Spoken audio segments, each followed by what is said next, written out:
খোকা, কেমন আছিস? দাদাভাই, দিদিভাই আর আলো সবাই ভালো আছে তো? জানিস, আমাদের এই শান্তির নির থেকে আমরা কাল শান্তিনিকেতনে বেড়াতে এসেছি। এই তো খোয়াইয়ের ধার থেকে কিছুক্ষণ আগেই ঘুরে এলাম। এখন আমরা আছি সেই বিখ্যাত তালগাছের সামনে। সকালে রোদ এসে পড়েছে এই তালগাছের ওপর। আমরা সবাই প্রথম শীতের রোদ মেখে কি আনন্দে যে আছি রে। খুব মনে পড়ছে সেই দিনটার কথা, জানিস? তোর বাবা, আমি, তুই আর সোমা তখন কত ছোট। তুই তাল গাছ দেখেই মজা করে কবিতা বলছিলি। তাল গাছ এক পায়ে দাঁড়িয়ে, সব গাছ ছাড়িয়ে উঁকি মারে আকাশে।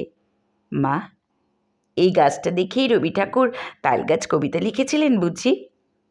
তুই বলেছিলি খোকা।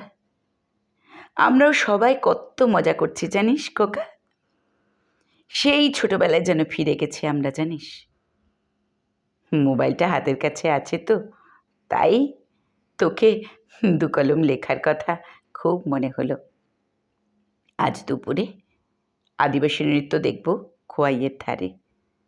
আমার বন্ধুরা সবাই বলেছে ওরাও নাচবে। ভাবছি আমিও তোকে সব ফটো পাঠাচ্ছি, কেমন?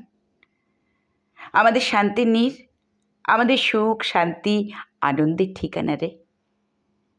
এতদিন সংসারের জন্য আমার সব কাজ ছেড়ে নিজের মনের মাঝে যে পাখিটি ছিল তাকে ডানা মেলে উড়িয়ে দিচ্ছি, জানিস? নিজের মনের যত্ন করছি, নিজেকে ভালোবাসতে শিখিয়ে দিচ্ছে এই শান্তির নীড়। খুব ভালো আছি রে। আমাদের এই বৃদ্ধাশ্রম এক শান্তির আশ্রম। আমরা এখানে নিজের মতো করে খুব খুশির আলো মেখে আছি রে। ভালো থাকিস সবাই। সব ছবি পাঠিয়ে দেব, কেমন? শান্তির নীড়ে ফিরে আবার ফোন করব। আজ হয়তো আর ফোন করা হয়ে উঠবে না। সকলের জন্য রইল আদর, আশীর্বাদ। শোন, সোনাঝুরি হাট থেকে কি কি কিনবো তোদের জন্য লিখে দিস কিন্তু, কেমন? এখন আসি, ইতি, মা। বৃদ্ধাশ্রম হয়ে উঠুক শান্তির নীড় বয়স্ক বয়স্কা মানুষদের জন্য।